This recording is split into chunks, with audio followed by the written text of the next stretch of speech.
Isso não é um lançamento de notebook. Esse é o seu lançamento. Os aí PCs da Lenovo com processadores Intel Core Ultra 9 aprendem com você e personalizam as necessidades do seu negócio, permitindo que os seus dados fiquem sempre protegidos. Essa é uma das várias soluções para ajudar você a ser mais você. Saiba mais em www.lenovo.com/IA para você. Lenovo.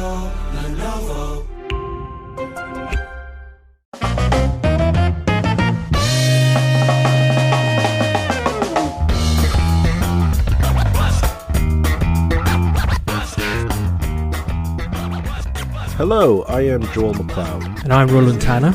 And welcome to the 905er. Canadian politics is in a bit of a mess right now. President Trump's looming 25% tariff threat has upended a lot of predictions. Trudeau is leaving. We're going to have a new prime minister in March. And will the Conservatives still have a clear path to government? Who knows? In all this uncertainty, what is shocking is how Premier Doug Ford has tried to fill the void of a national leader against Trump's threats. Like him or hate him, he's riding a newfound high in the polls, and this begs the question once again, is he going to trigger an early provincial election in Ontario? If he did, what would he run on as a record? Well, looking at the recent few months of announcements from his government, it seems like a blast from the past. Some of the highlights that caught our attention were a plan to build more wind farms and solar farms in rural Ontario, a home green retrofit tax credit to help Ontarians renovate their homes to be more energy sustainable, and this would include solar panel installation, as well as instructions to Metrolynx to create Go Transit 2.0.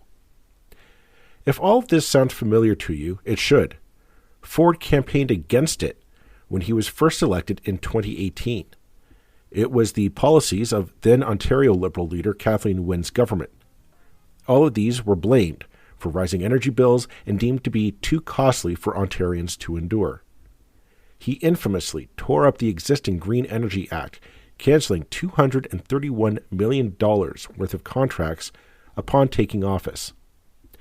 Now it seems he's come around to siding with Kathleen Wynne's plans for Ontario, albeit 6 years later. Since Doug Ford is seemingly embracing the former Ontario Liberal Green Energy Plan, we thought we'd give credit where it's due. We invited back to the podcast the Honourable Kathleen Wynne to discuss this about-face by her opponent after the fact. To set the record straight about the Ontario Liberal Green Energy Plan and to get some insight into what could have been had Ontario not hit pause on this economic transition 6 years ago. We also discussed the current political climate in Ontario, Canada, and the world to see what the path forward would be for progressive-minded people in these challenging times. As well, if you're a fan of the podcast, please help us support our efforts going forward by subscribing to the show. Visit us at 905er.ca/support. For only $5 a month, you can help us out and get access to our bonus content like 905er Extra Minutes, where this week we talk about our need for most social clubs as a way to keep our politics civil. Visit 905er.ca or click on the link in our show notes. Thank you very much to the Honourable Kathleen Wynne, former Premier of Ontario, for coming on to the 905er today. Thank you very much, Ms. Wynne, for taking the time for your busy schedule to come on. The pleasure. Happy to be here. As I said when I extended the invitation to you, the rumors surrounding Ontario politics is we may or may not be going for a provincial election. That is not necessarily what this is about. What this is about is we've seen the Ontario Progressive Conservative Party's government coming out with a lot of big spending announcements and a lot of big programs that, in my opinion, seem to echo a lot of what your Ontario Liberal government had in place prior to your defeat in 2015, that in fact Doug Ford campaigned on as being detrimental to the well-being of the province and the provincial economy, yet is now bringing them back into place. I thought, well, let's reach out to Kathleen Wynne and see what is your take on this? We're seeing a commitment to build more windmills and solar farms in the province. He has announced he's instructed Metrolynx to look at quote Go Transit 2.0, and Stephen Lecce, the Minister of Energy, has recently come in with tax credits or tax refunds for green energy retrofits to Ontarian homes.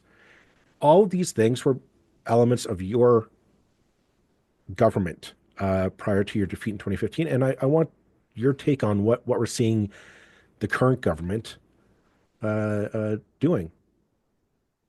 Well, in 2018, when we lost government, we were in Ontario in a pretty good position economically. We had one of the lowest unemployment rates in the OECD. We had investment coming into the province. We had climbed out of the hole that we'd been in after the 2008, 2009 economic downturn.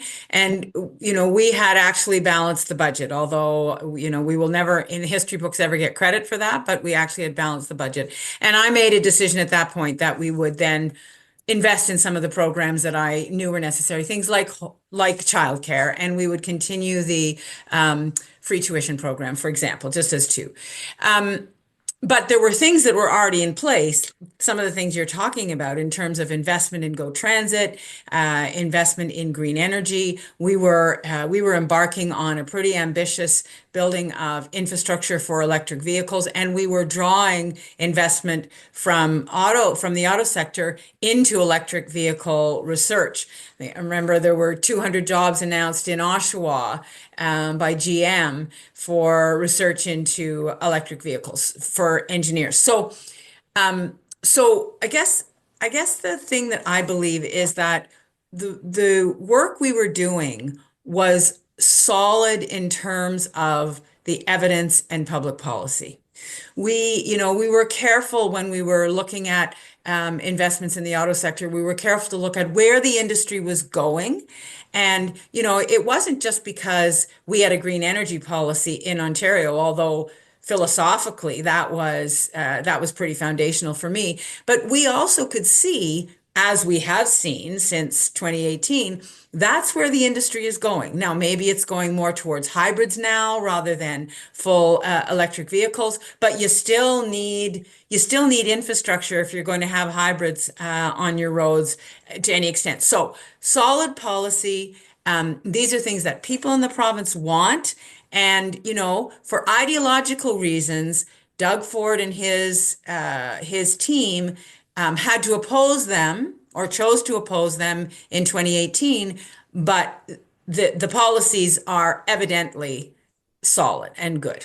Well, and I guess what gets me, but it was I remember that campaign pretty vividly, and the main question. And I'm sorry if you're reliving this. This isn't my intention, but Oh, PTSD and I are old pals around this stuff. we'll go drinking afterwards and reminisce. But I remember the kind of the campaign question at that moment was energy bills, and Right. the argument made by Doug Ford at the time was your government's Green Energy Act was costing Ontarians too much out of their pocketbook, and Ontarians believe that. If you're a listener, you can be saying no, it's different, but that is the history says otherwise. Do you feel a little bit vindicated that 6 years after the fact, our energy bills have not decreased; they have gone up, and that we're seeing this government kind of a come to Jesus moment that Mhm. the windmills and the solar panels weren't such a bad idea in terms of securing Ontario's energy generation grid. Do you feel a little bit of vindication? I mean, it's 6 years later, we've lost some time, but they are kind of coming around to seeing that maybe you were right.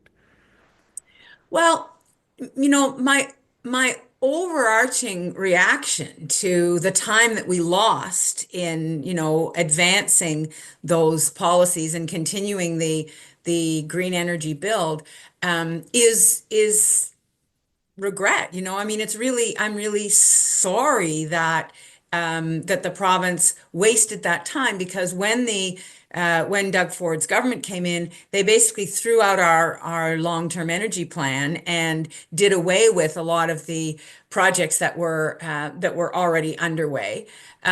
So it seems to me like such a waste that we had to go through that process. I get it politically, I guess, but I always like to think that no matter what the political party, you're going to look at the evidence and you're going to look at where markets are going and where industry's going, and try to be part of that process as opposed to work against it. So I feel badly that we had to go through that. You know, the reality is that a lot of the electricity policy that we had in place in terms of support programs have been left in place. There hasn't been a change, and now, as you say, the government is getting back into the business of green energy, because that is where industry is going. Now, I think there's some gaps. I don't understand why the government, if they're making these huge investments in electric vehicles, why they don't see the need for a rebate program or some kind of support for people to accelerate the purchase of electric vehicles. I think it's great, the rebates for home retrofits, because it's buildings and cars that are still the biggest problem in the province. We took care of the coal-fired plants, but buildings and vehicles are the biggest problem. So I think there's still some gaps, but yeah, I don't think gloating actually helps at all. I think that we need to support the policies that are good, and to the degree that they were policies that we had in place, well, you know, you're welcome for the idea. Like that's And I guess another sort of big part of your policy then back then, which is not being brought back, was cap and trade as a way of implementing carbon pricing. Obviously, carbon pricing is very much at the forefront of everybody's thoughts right now, more federally than provincially. Do you think that had cap and trade remained, we might be in a better position right now with regard to, I mean, even maintaining the federal Liberal Party as a party that supports carbon pricing? Well, just a little background on that. I'll be honest. When I became the premier in 2013, and we moved to implement cap and trade and link our markets with Quebec and California over the following couple of years, I was always an advocate of cap and trade for the country. I wish that in 2015, instead of implementing a carbon tax, we had, as a country, adopted a cap and trade system. I could see in British Columbia what was happening with Christy Clark's government, where she had a cap and trade, or sorry, she had a carbon tax in place, but in order to keep the emissions reduction going, she was going to have to continue to raise that carbon tax, and that was going to be very difficult. And so that increase in the carbon tax had slowed down for good political reasons. So I have always been a fan of cap and trade. I wish it had stayed in place in Ontario. I wish it had been adopted nationally. And I think at some point we're actually going to move as a country towards something closer to a cap and trade system, even if it's only on industrial emitters, because it's the most elegant and effective way of reducing the GHGs that we know we have to. And if I correct me if I'm wrong, but I seem to remember when that system was getting up and running, because that was going to be a market between California, Ontario, and Quebec. That was Correct. being formed.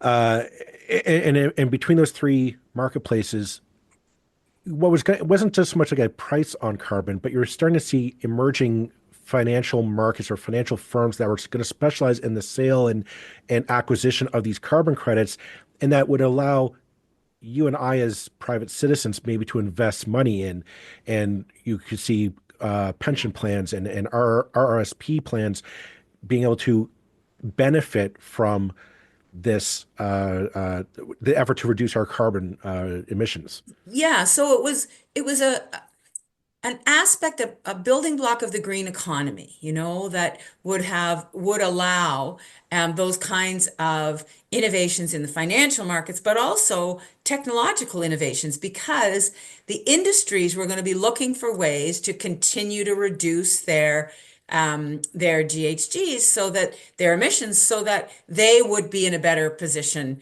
financially, so that they would actually be benefiting from this. It was very telling to me that, for example, the cement industry in Ontario was very much on side with us, because they saw the potential. I mean, they're big emitters, but they saw the potential going forward of being ahead of the curve in terms of getting their technology in place. So it was really it was really a rupture in that progress that happened in 2018. And now, we're not picking up the pieces from that quite yet. And I think right now, because of what's going on federally, we're actually in a more confused moment around emissions reduction. Absolutely. I'm not going to really wade much more into that because I don't have the expertise, and Lord knows I don't feel like picking a fight with anyone over it at the moment. Uh, but bring it back, have I guess I'm puzzled as to why the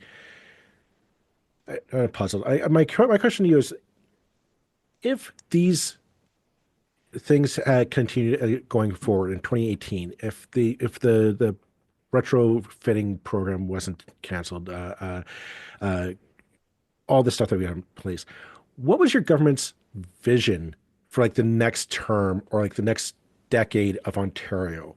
Because I feel like we've lost 6 years. We're now just starting kind of catching up to where we were in 2018. I'm kind of curious to know like what might have been,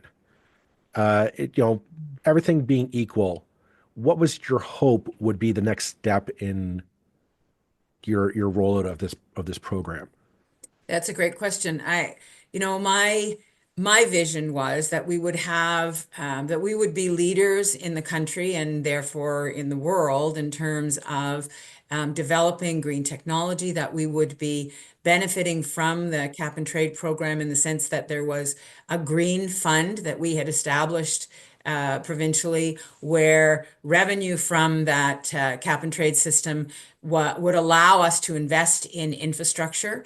We had, for example, a business case developed for high-speed rail between first Toronto and Kitchener-Waterloo, and then Kitchener-Waterloo to Windsor. So, I was really hoping that we were going to be able to move forward on some of the projects that had been talked about for decades. I mean, full day two-way go on our whole network. That was something that we were heading for and we were building towards.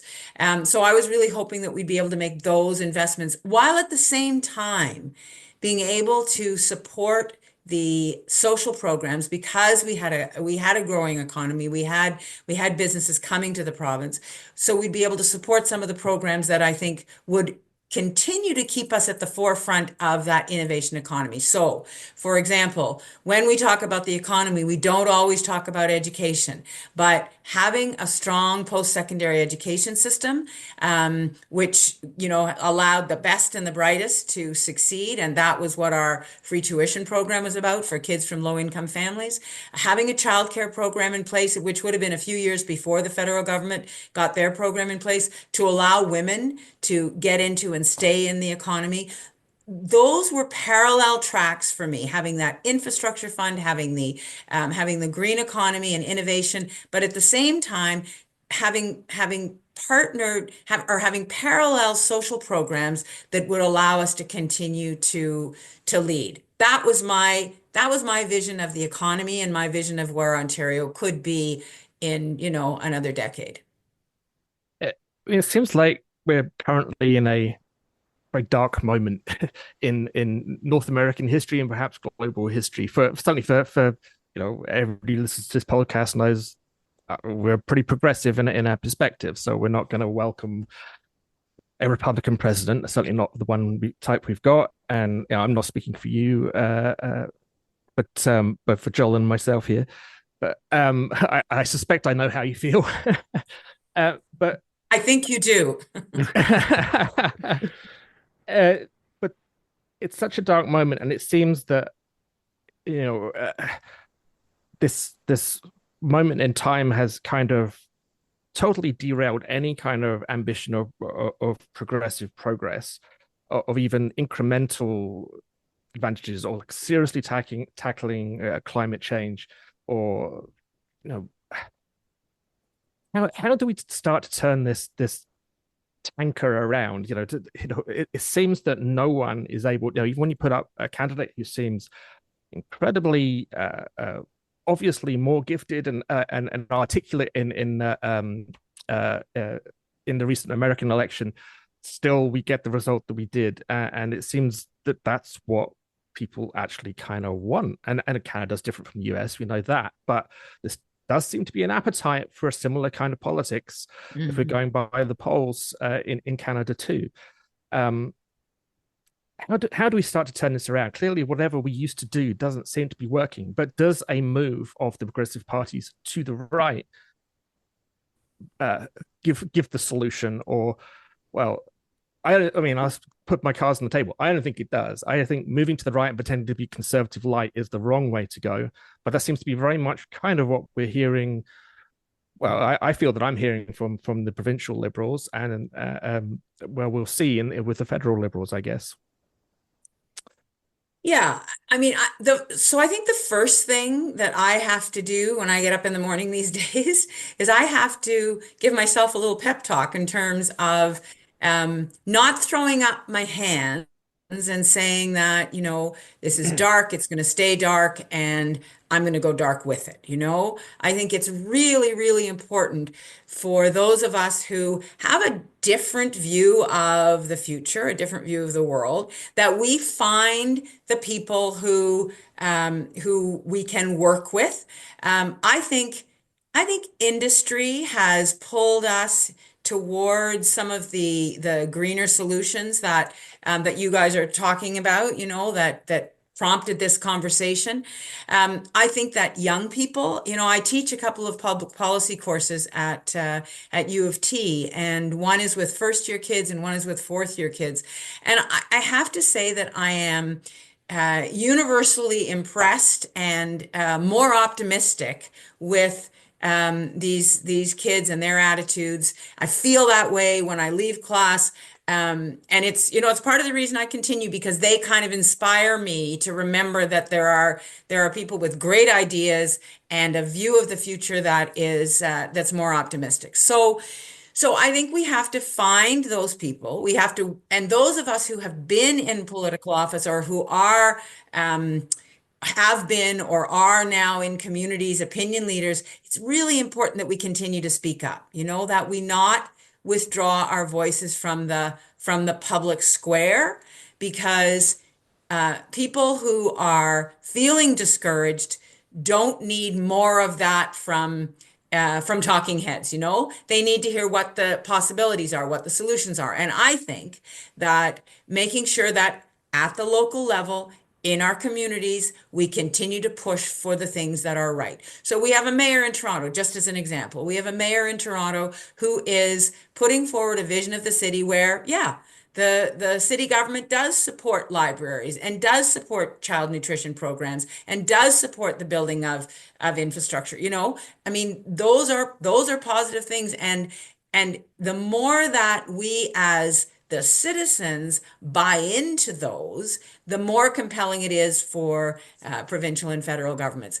So I don't, there's no magic solution to this, except that we have to speak up, we have to work with people in our communities, and we have to be ready. I talk about this in the policy courses that I'm part of. We have to be ready for the moments when progress can be made, and then we need to mobilize to support action that we think is positive. And that's kind of an amorphous way of saying that we can't stop the work we're doing, whether it's environmental work, whether it's education, whether it's healthcare. We have to be ready for those moments so that we can move forward. If you could predict the next 5 years, or perhaps we should say the next 4 years, everything goes in 4 years at the moment, how bad do you think things can get before we see that moment of that opportunity for something better to come along, or do you think it could just happen? Something could happen soon that will kind of be a rallying call, so to speak, for progressives to kind of get behind. I kind of feel we know people are out there. We know that if you count up the votes that go to progressive parties versus certainly in this country, and the votes that go to conservative parties, the progressives win. And I don't want to get into the whole, doing.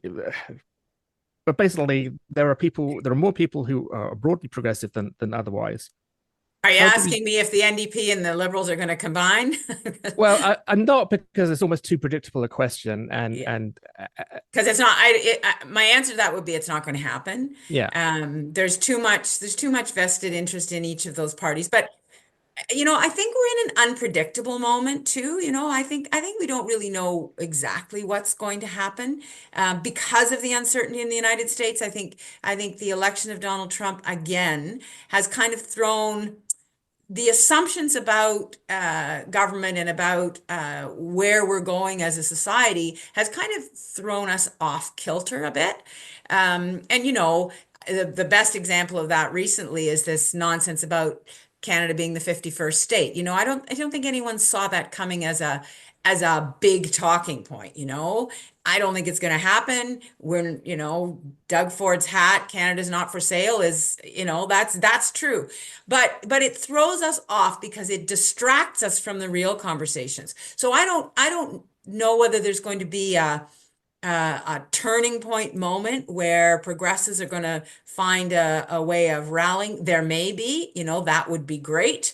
Because if that happened, whether the progressive parties merged or not, if it were a strong enough movement, if there was a strong enough reaction, I think that, there would be compelling arguments for any of the parties in this country to pay attention. But I just don't think we can predict that.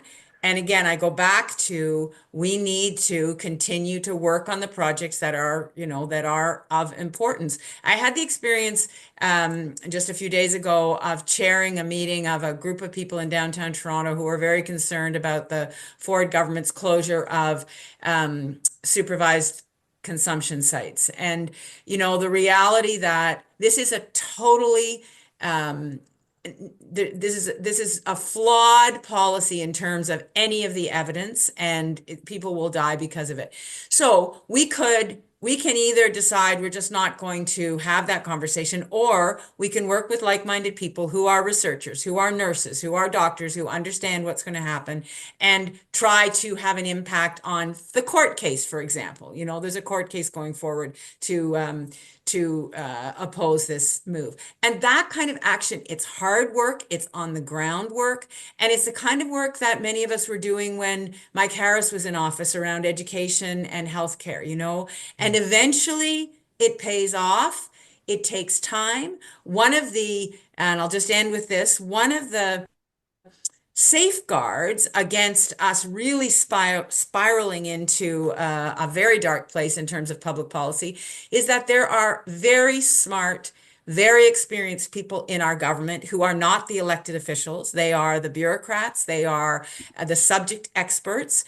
And they, I believe, hold back erratic governments from the very worst abuses. That's, I rely on that in these moments, that no matter who is the prime minister, there are going to be people in the federal government bureaucracy who know what's possible and what's not possible and what would cause real chaos. And so, we have that culture in this country, in our government, that we don't have, that is not in place to the same degree in the United States. So I think we have a bit more protection against that downward spiral.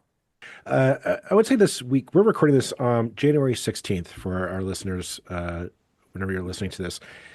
This week has been chaotic in Canadian politics, from federal to provincial. I just think this week has changed a lot of my predictions of what the next month or 5 months is going to be, and I've thrown all my predictions out the window. I mean, I thought we were going to have a provincial election in March. I don't think that's going to happen. I'm not going to ask you your opinion because my opinion might change next week. I don't know. Just we seem to be like so many things are moving right now. We're going to have a new prime minister in a few months. Trump is south of the border doing Lord knows what. And I'm just thinking like in this era of uncertainty, there's got to be an opportunity for success. I just it's kind of what your point being is that we're everything isn't as bleak as it may appear. I think if we hold true to each other and find those commonalities. I did want to bring back something that's kind Can of I just, Joel, sure, can I just jump in on that for 1 second? absolutely. Because one of the things that has made this last number of months feel dark for me is that we have a potential prime minister who's the leader of the opposition currently talking nonstop about how this country is broken. Nothing Mhm. works. It's just it's broken. And my lived experience is not that. And I think the lived experience of a lot of people is not that. So when I talk about, continuing on the projects that are important to us and finding people, I mean, I think the other thing we need to do is look around and think about how blessed we are to live in this country. Yes, there are shortages of family doctors. There are challenges with infrastructure and congestion. Like we have issues to deal with. But we are so lucky to live in this country. And I think sometimes we lose track of that in the kind of doom and gloom that we hear, particularly at this point from conservative politicians. And that's a political tactic, it's a political ploy federally to win an election. And it's not based in reality. Can I see where you're coming from, and I don't want to be contrarian to what you said, but there are a lot of people who are shaking their heads saying that's not my experience. Times are hard. I'm having a hard time putting food on the table, and I'm making decisions. Do I pay the rent, or do I pay to Right. keep the hydro on? And I'm not picking a fight, but it's something that I in the federal sorry not federal the U.S. election made me look at a lot of things as a progressive. And I feel progressives, federally, provincially, municipally, all across the board, we kind of took our eyes off those economic issues. The fact that for a lot of people, it comes down to, am I okay in life? Am I Right. not living paycheck to paycheck? Do I have some security? Do I have choices that I can provide for my family? I'm going to be okay? And I think people on the whole feel worried about that. It's easier for a Pierre Poilievre to come in and say, no, it's the woke, and that's what's causing all the problems. And it's a scapegoat for real economic issues. I think progressives have taken their eyes off the ball over the last 10 years or so. And I just want your Well, insight on that. And yeah, I mean,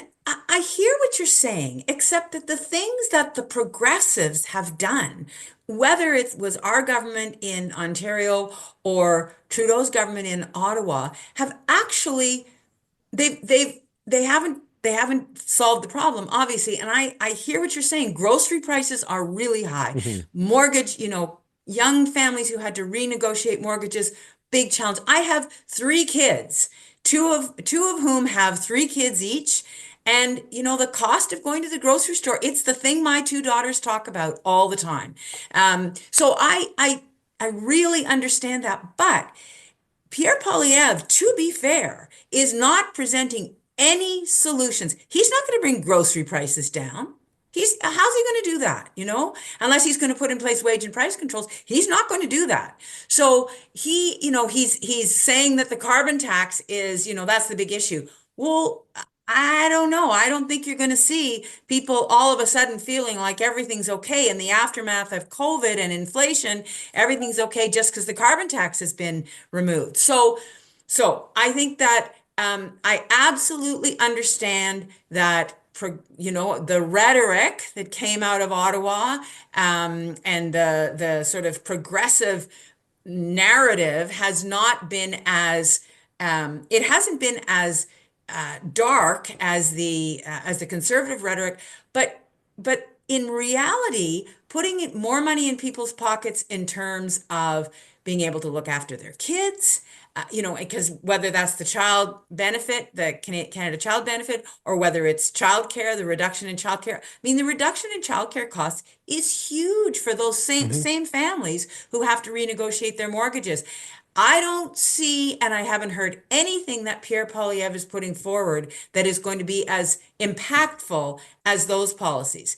So we'll see, but my guess is that there's going to be a rude awakening for a lot of young families if and when Pierre Poilievre is elected, because things aren't going to instantly get better. The price of bread is not going to go down because Pierre Poilievre is the prime minister. So we need to stay tuned on that. The So sad thing, I was just going to say, I'll follow this up and I'll hand it over to you, Roland. I think you're absolutely right. And if you go on, the great thing and the bad thing about today is we have social media. So it's easy to see what everyday people are saying, what they believe. And there is a group of people out there who think like, as soon as the carbon tax is gone, prices of groceries are going to drop 40%. And I've told them, like, I don't see that happen. The carbon tax hasn't increased prices that much. Well, Ontario already had a carbon tax before, like we already had carbon pricing, right?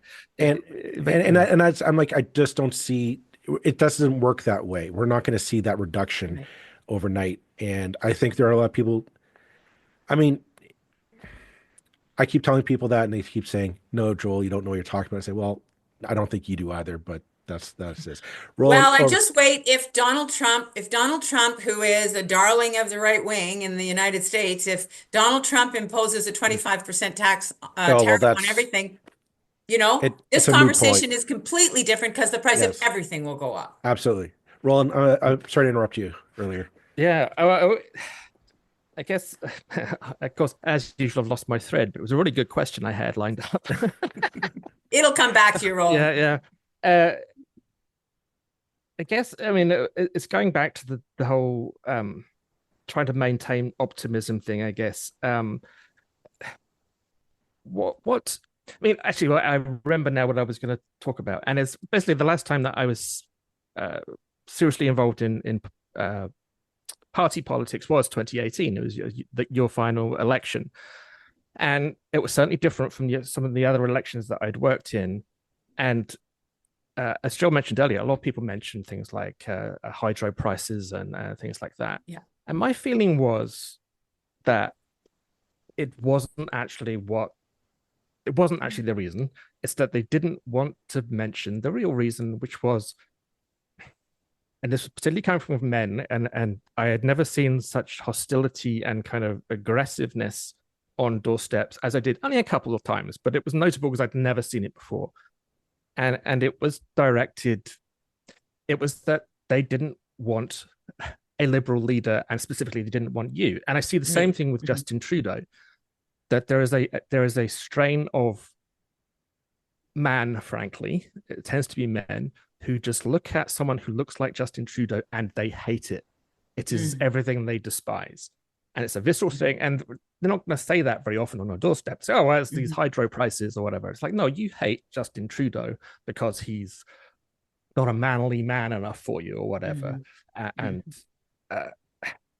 Do you think there's any truth in what I'm saying there? And again, how do we combat that kind of thing? How do we turn this kind of inchoate kind of rage that I feel is there amongst a lot of conservative voters? It's a big conversation, Roland, and I think it's it's. I was listening to the Daily podcast yesterday, and it was the story, or I guess it was today. Anyway, I'm losing track, but it was the congressional hearing or the confirmation hearing for Smith being the head of the Pentagon, right?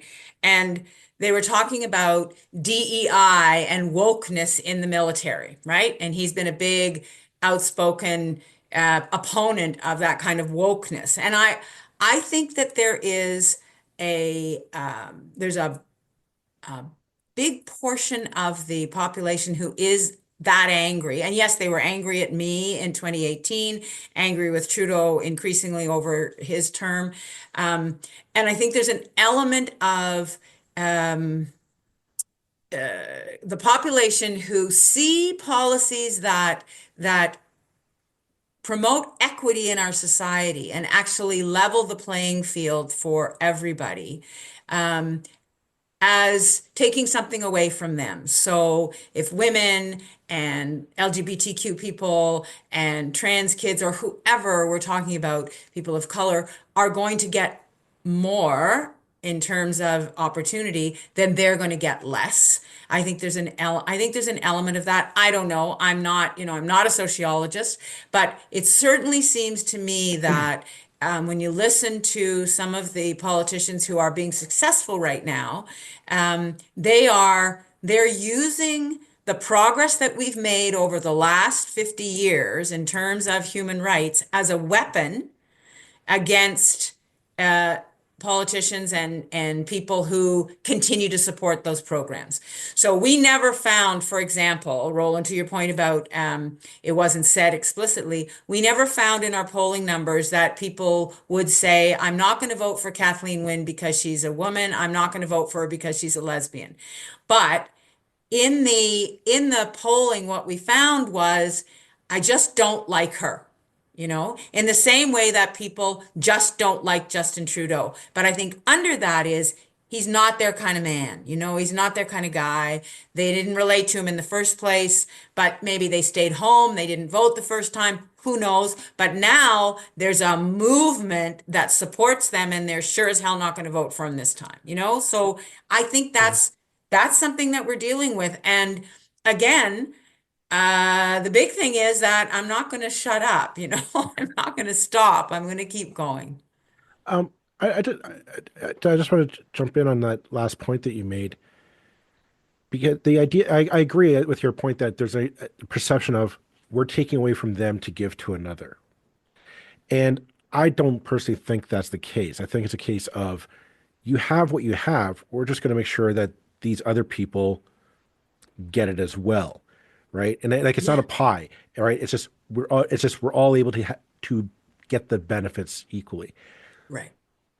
And I feel like pushing back to these people and saying, you haven't lost anything. Can you show me like a real case where you've lost something more as a result of somebody gaining access to employment or access to education or whatever have you? Well, actually, but can I just jump in and sort of give a couple of answers to that myself? Yeah, go ahead.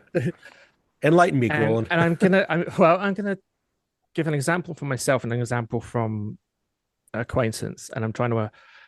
The acquaintance complained about an acquaintance of an acquaintance basically not being able to get a job in the arts because they were blonde.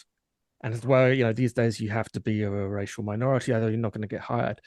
And it was like, but that was exactly for the last 100 years, 200 years, 300 years, 500 years, the thing that did get you hired ahead of so many other people. Yeah. Can you not see that all you're describing is fairness where previously there was none? And in my own example, I could be bent out of shape that I might have a political career now, but for the fact that a woman ran against me who beat me, who a decade earlier or 15 years earlier would not have run. Well, but that's fantastic. She ran and she was the better candidate and she beat me. And congratulations. I'm happy about that. But I feel so many people, when faced with that, like, well, that's not fair. I never had to do that before. And, it's, that's an example of how the world was unfair. And because it's fairer, I'm on a podcast. Well, good. I'm glad about that. And that's the way it should be, but far too few people see it that way. Sorry, that's very much. It's completely valid. I'm not the guest on this show. No, but it's those are really good examples. And then there's so many. So how does it take away from the experience of privileged white people that Indigenous and Black women would get the same level of healthcare and support in the healthcare system as white women? How does that take away from me? It should make me feel better about my society because people's lives are being saved, children's lives are being saved, so I think that that kind of discussion is kind of gone by the wayside now, and being woke is being, as I say, used as a weapon. And I think it's going to be a challenging period while we try to step away from that language and just demonstrate exactly what we're talking about, because that Mhm. language is being used to stand in for a whole lot of things. It's not being parsed, it's not being understood well. And when I talk about, the trajectory of my life, I was born in 1953. And so when people talk about how good things were and everything was better, I can say I was there. Things were not great. If we talk about back to basics in any sector, it was not as good. It wasn't as good for kids with learning disabilities. It wasn't as good for kids of color. The world was not as fair. It's not totally fair now, but it sure as hell wasn't fair in those days. So we're going to have to really pull apart what that language means and who's going to lose out and why that's bad for all of us. I find that the language is a barrier to having this conversation Yeah. because maybe I like to think of myself as an optimist. I want to believe that people are inherently good and that we want our neighbor to do well. We want us to do well. We want Ontario, Canada, our communities to be the best that they can be. And it's hard to, and we were faced with something that we don't understand. We had you on previously to discuss the rights of trans kids in our education system. And I think this is a perfect example of this debate that we're having. I don't understand it. I am a white heterosexual man. I do not necessarily understand. I don't comprehend it. I'll be truthfully honest, but it doesn't scare me. It's not scared, and I'm willing to learn. I'm willing to put in the effort to hear those stories and open my mind and say, okay, I'm never going to experience that. I'm never going to going through it. I'm never going to have to stay up late at night worrying about that. But that doesn't excuse my humanity to say to somebody who's going through it, say, I don't get it, but I'll sit and listen to your story. And that's as far Mhm. as I can go. Mhm. And I find that sometimes that's a fear some people are willing to take because I don't want to hurt you. I don't understand it. It scares me. If I put myself out there, I'm worried that I get hurt or I say the wrong thing and it shuts everything down. And then Mhm. I can just retreat into my bubble where everything makes sense. I get this. Mhm. It's hard to reach out and say, explain your story to me, Kathleen. I don't understand your story. Explain it to me. And maybe sometimes we don't, it's just, we have to keep doing that to Yeah. get through that common humanity. And I guess that's kind of what I mean, Joel, in terms of needing to pull apart what we mean by the language that we use, and the only way to do that is for there to be more stories. I think that when I look at, when I came out in the early 90s. I was a 37-year-old woman. I'd lived with heterosexual privilege my whole life, and I started to see what it was like to be on the other side of that fence. It was clear to me that I needed to have a conversation with people. I need people to understand where I was coming from. My own parents, I needed to explain to them, what was going on. And so I think over the last 25 years, there's been a lot of that storytelling on the part of LGBTQ people, but not enough in terms of trans kids, perhaps. But those stories are what make the issue human. If the issue's not human, if you've never met someone, who is a lesbian, or you think you've never met someone who's Mhm. lesbian or who's gay or who's trans, then you need to understand that this is not a new phenomenon, and you need to understand from that person's perspective what's going on. But we're not there yet. My fear right now is that that storytelling may shut down. I think artists will help us. I think those stories will continue to be told in the arts, but we need to guard against what's going on, for example, in our school system. I mean, I'm going to be delegating to a school board in 2025 that is still having the argument about whether to ever fly the pride flag at their board Mhm. office. That's a conversation that was finished a number of years ago, but we're still having it in some pockets of our society. So we have to keep doing the work, telling the stories, engaging with people who do not agree with us so that we can become human to them and to each other. And I would also add a caveat to that. As much as I agree with your statements on the LGBTQ community and inclusion, I would also ask our listeners to, it's not just this topic that I'm referencing. I'm also thinking right now in our current situation, we have homeless people dealing with mental illness, dealing with addictions on our streets that too often, like we've talked about this on the podcast, our worry is that they become the other as well. And the idea that they're lazy, they need to get a job, these tired tropes, whereas they are humans. Nobody chooses to live like that. And there are reasons why. And I think as progressives, we need to we need to be open to telling those stories. And we need to be open to hearing those stories. And sometimes it's best just to shut up and listen. Well, and I think that I think you're including in that people who are ill because of addiction. Absolutely. Like I think there's a Yeah, myriad, like there yeah, are one thing Roland and I have said on this podcast, everything is connected.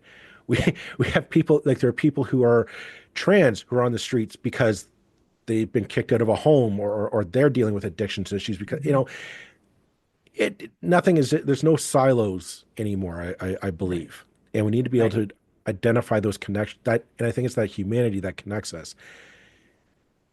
And in our society, it does come down to how do you empower people economically to be able to make decisions best for their life that doesn't harm other people. And I think that's kind of a small equation that I think most progressives.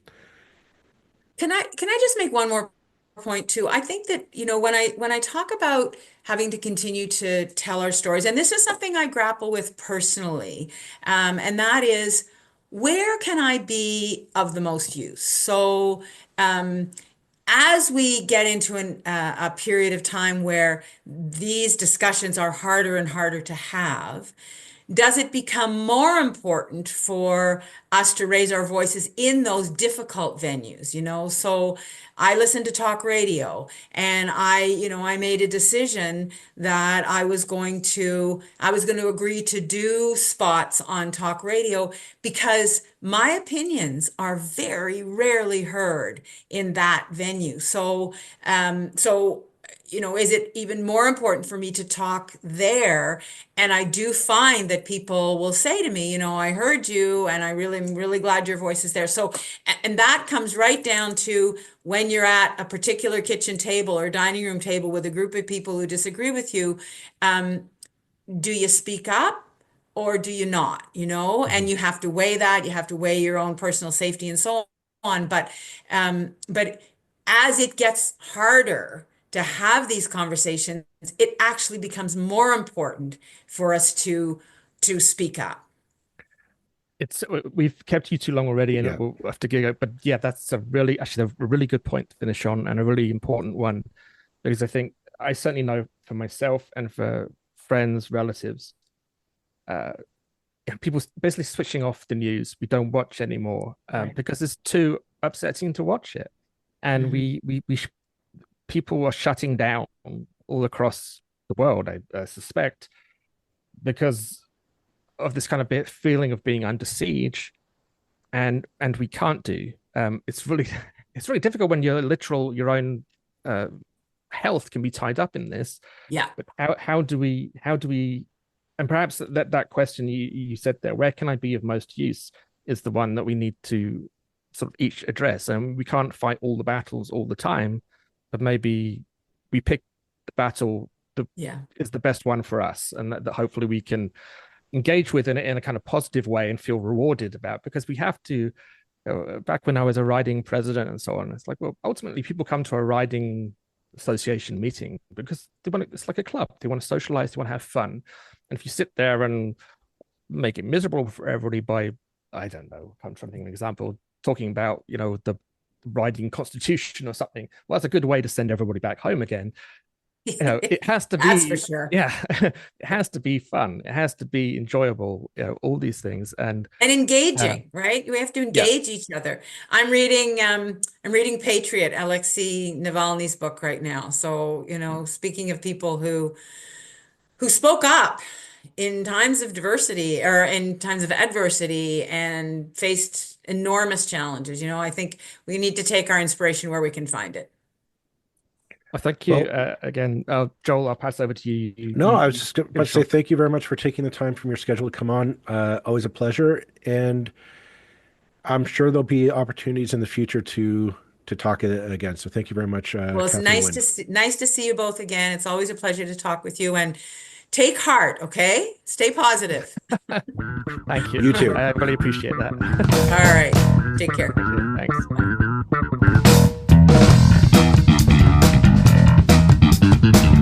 That's it for this episode of the 905er. Thank you for listening. As always, you can send us your feedback, thoughts, and concerns or ideas for future episodes to our email, info@905er.ca. We love to hear from you. You can help us keep the 905er going by financially supporting us through Patreon as well as PayPal. Visit us at 905er.ca and click on the support tab. As well, links are in the show notes for your convenience. Lastly, you can find us on social media. Search for _905er on Facebook, Twitter, Instagram, and LinkedIn. So long for now. See you next time.